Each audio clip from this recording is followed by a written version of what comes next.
一開始咧，我哋會透過 AI 啦去整一個蛋撻嘅模型出嚟嘅喎。咁咧，以上咧有兩個圖片，咁你會選擇用邊一個咧？係啦，咁咧我就gen 咗呢個圖出嚟嘅。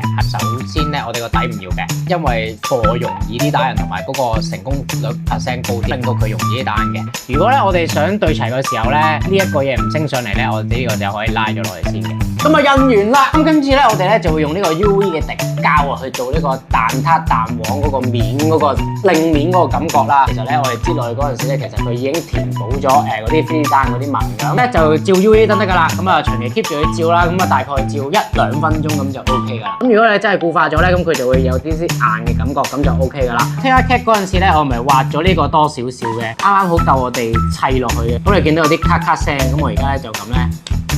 就咁趴落去咧，咁其實咧就會將嗰個蛋黃咧就砌咗入去嗰個蛋撻皮入邊噶啦。咁扣完呢個鎖匙扣咧，咁我哋咧就已經完成咗蛋撻呢個 model 噶啦。